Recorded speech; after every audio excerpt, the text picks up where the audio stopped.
Okay, welcome to this third lesson in the series of GCSE English Language preparation.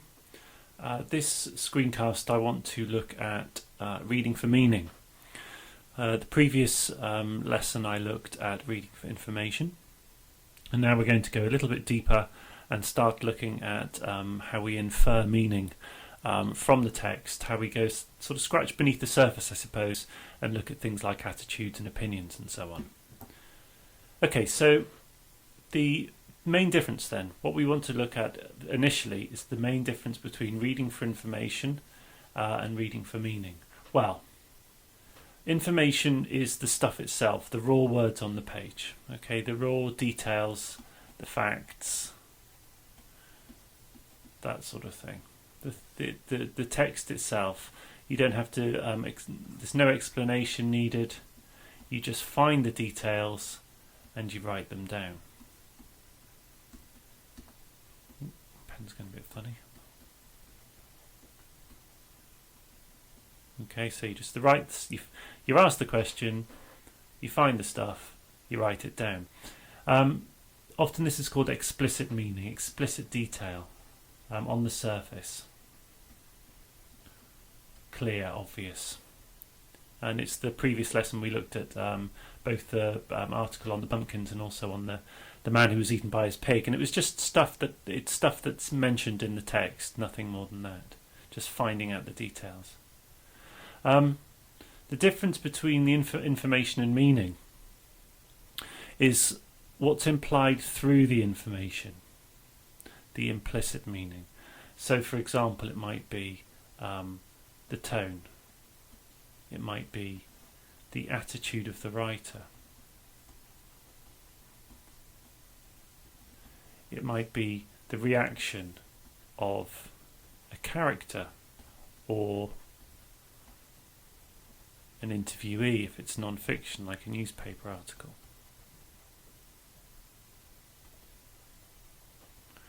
So it's what we learn through the information. The information's important. We read the information, and then it's what we're learning through that information, and this is called implicit meaning, or if you like, beneath the surface.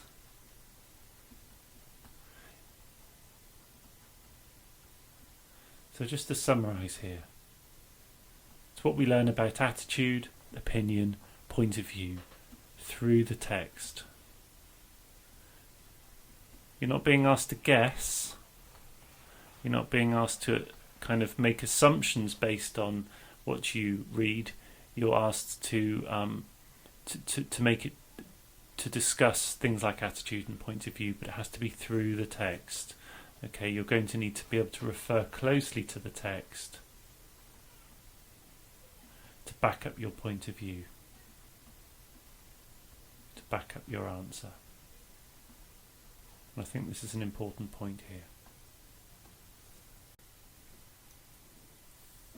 Okay, so how do you know in the exam what you're being asked? How can you, what sort of evidence can you have in the question that makes you realise, makes you understand that this is a question which is asking you to look for implied meaning rather than just looking for information? Well, it's things like this. I've just got a few example answers here, example questions. So things like, what was Mrs. X's reaction to the pig eating her husband? So it's a word like reaction that you're looking for here, okay? Because it's looking for something which is under the surface. If she says, I was absolutely horrified, you have to take that and you have to maybe use a quote, but then also explain in your own words how she feels through the different things that she says. Another word here, attitude. What's the attitude of the writer towards the woman who had 4 sets of twins? So again, we're looking at lots of details, and then we're looking at summarising it. So often the act of analysing is actually often summarising the information into and having some sort of conclusion. You know, I've read all this, and I conclude that X feels so and such about the issue. Why might the writer have been surprised to see the pigs eating their owner? There's another word there, the why. It's asking for your view based on the evidence. So important. I'll keep banging on about this until it sounds really boring. You can't just make it up. You can't just kind of guess how the writer might be feeling. Well, I think the writer might have been feeling a bit hungry that morning because he wouldn't have had his breakfast. I mean, you just don't know. It has to be based on the evidence from the text. Okay, I'll just circle that a few times so that it's very, very obvious.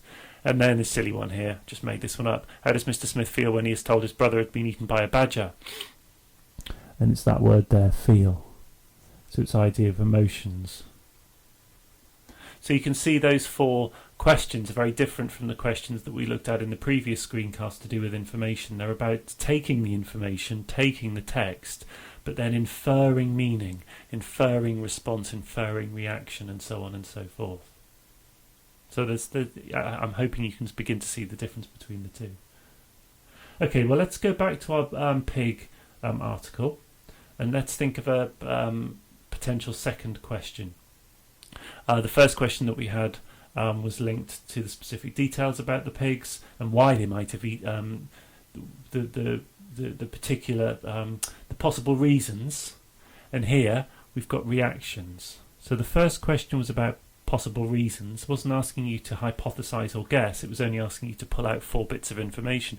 But here what we're going to look at is the reactions. So if you can, I'll just flick onto the next slide. That's the word, isn't it? I'm losing my language this afternoon. I'll flick onto the next slide, and then you can spend a little bit of time looking through the slide and then thinking about the reactions to Mr. Garner being eaten by his pigs. So I'll just flick over now. I'll just put that word there. Okay, so if you pause now, read it through, and then we'll look through it together.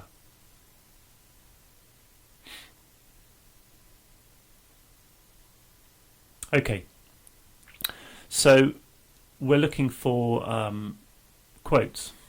Okay, we're looking for things that people said because we're looking for reactions. How did people react? So we'll go down, we'll go da da da da. No, there's no quotes there. There's no quote. The district office said it was possible Mr. Garner had a medical emergency such as a heart attack or was knocked over by the animals. Criminal activities not being ruled out. So there's one there. Even though it's not a direct quote, the reaction is that I suppose they're not sure. You see what I've done there? I've not listed these things. What I've done is I've thought heart attack, knocked over by the animals, criminal activity, medical emergency. The initial reaction from the district attorney's office is that they're not sure of the cause of death. Well, obviously they're sure of the cause of death. It was the pigs, but they're not sure why. The pigs ate him. It's fairly obvious why he died. Pigs ate him. So you can see there, heart attack, no, da, da, da, da. So what I've done is I've inferred meaning from the text. I've not just written this down because that was the first question and you'd be repeating yourself. What I've done is I've taken these and then I've said, okay, as in conclusion, I can say that they're not sure. Okay, let's go a bit further down. Paul Fraser, for all we know it was a horrific accident, but it's so doggone weird that we have to look at all possibilities. So again, that links into them saying they're not ruling any possibility out.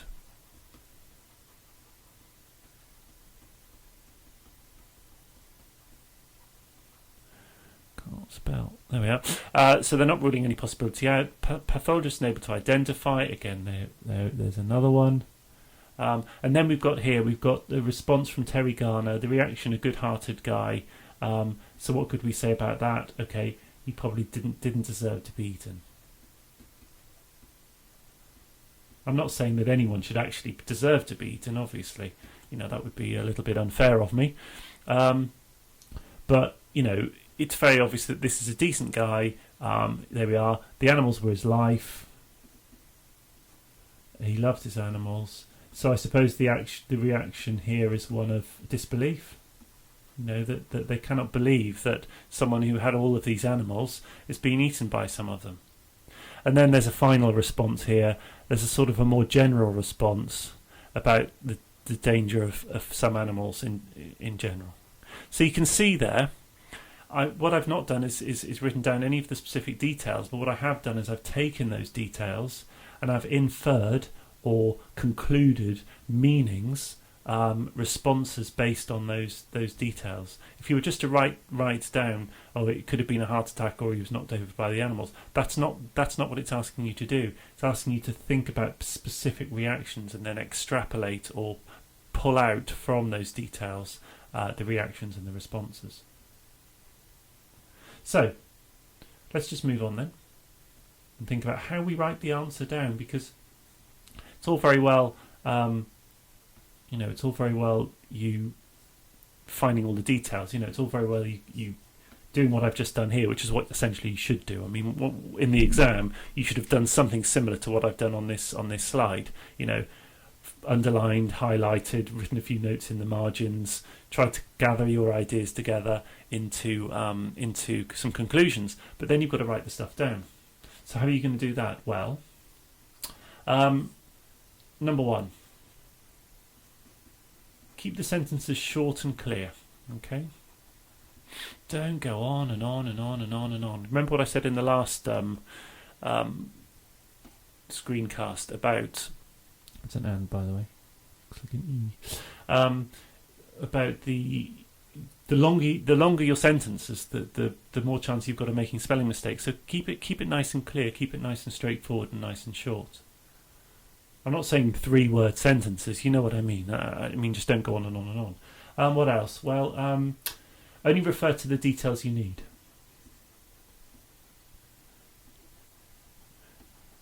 That says necessary, by the way.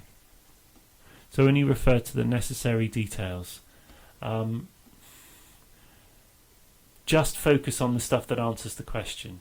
I mean, if I had £1 for every time I've marked one of these sorts of papers, and the answer is just utterly irrelevant. You must keep looking back at the question. Keep looking back at the question. Every time you write a sentence, look back at the question and make sure that you've got it right.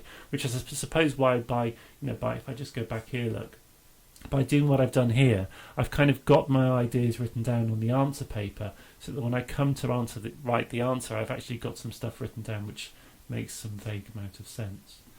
Really, another really important is proper layout.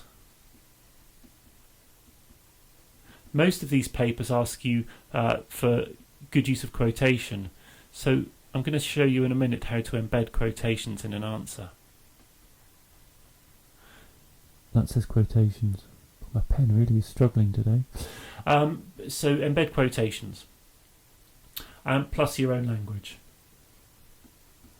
Some it depends on the question. Some exam papers, like CIE, for example, the exam board will say something like, in your own words, da da da da da. Obviously, you're not going to put quotations in. But if it doesn't say in your own words, put some quotations in, because it shows you're making direct reference. This is direct reference to the text, which is kind of important, really. What else? Yeah, and then again, make sure you understand the meaning.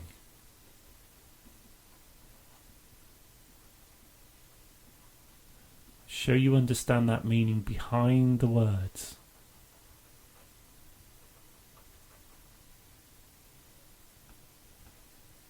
Really important that understanding that meaning is vital, because that's what it's all about. Okay, let's have a quick look then at embedding quotation. So, how to embed quotes in your answer. By embedding, I mean put the quotes become part of the sentence. This is something that a lot of you really, really struggle with. That when you read the sentence, the quote forms part of that sentence. It's not just some random thing. It's not kind of dumped into the sentence. You don't have some kind of big bomb being dumped in and ruining the sentence. The sentence has to make sense when you read it with the quote in. So something like this. Those investigating Mr. Garner's death Notice the possessive apostrophe. Some of you are rubbish at that. And you get marked down. I'm not sure how he died.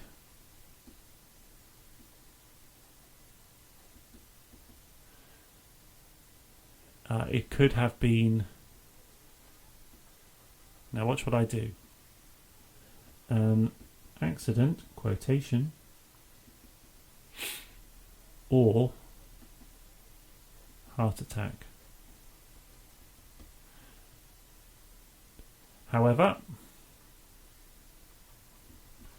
it is clear that this was a horrific accident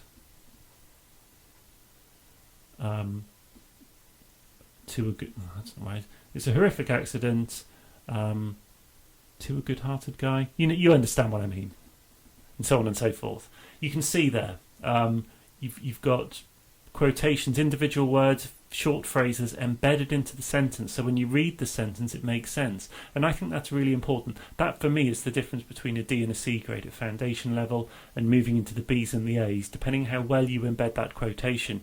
Because if you just write a string of quotes down without any of your own language, that's not showing you understanding it at all. But equally, if you just go on and on in your own language, in your own words, you're not really showing that you're looking at the text. So you have to embed those quotations, but do remember, only if you're asked to. Sorry, only if you're not asked to. If it's in your own words, just use your own words. Okay, I'm just going to finish off now, just a couple more minutes. I'm just going to go through the mark scheme for the AQA foundation paper. Actually, the foundation paper and the higher paper, in terms of the quality of English, is very, very similar. It's just the structure of the paper that's different. So things like, I'm just going to go through things like from the mark scheme, clear evidence that the text has been understood. Well, that is quotation. Okay, clear evidence that the text has been understood. You do that through quotation. Engagement with the text makes inferences. So that's your conclusions. You're basically saying, based on this evidence, ... Based on the text that I have, I think this person feels such and such. You can even say that in the based on the fact that this is what I think, or this is the opinion of the writer. Again, relevant and appropriate quotation. That's even from the mark scheme. Relevant approach has to link to the question. Okay. Link it to the question. If it's irrelevant, it'll get, not only will it not be marked, but actually it can almost be negatively marked. They might take marks off if it's irrelevant. So make sure that that you read the question so that the quotation is relevant. Develop reference to the question. So that word develop, this is from the top band of the foundation. So this is the C for the C grade. So develop your answer. You can use words like, however, ... furthermore. Use these words, moreover. Use this language, because what you're doing is you're giving signposts. These are all sort of signposts for the C grade. These are all basically saying, or even higher, these are all basically saying, I know what I need to do in order to develop my opinions, develop my point of view. So use them, use the tools. Don't be shy. It's daft not to, because you're giving the examiner signposts which point them towards them realising that you are playing the game, that you're doing it right. So in summary then, read the question and work out exactly what it's asking you to look for. So do that first. That should be the first thing that you do.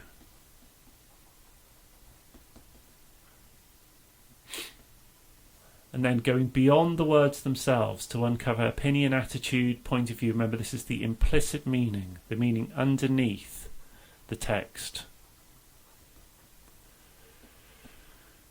Clearly, embedding quotes, practice that. I've said this at the beginning, it's quite hard to revise for the language exam because it really is a skills test, but you can revise the techniques. Practice answers where you embed quotes. And that's about it, really. It's more difficult than the information, but again, if you follow these ideas, hopefully that will help you. And again, I'm continually updating the website, Third Space Academy. There's not much on there at the moment, but there will be if you keep going back and visiting, and I hope you found that useful.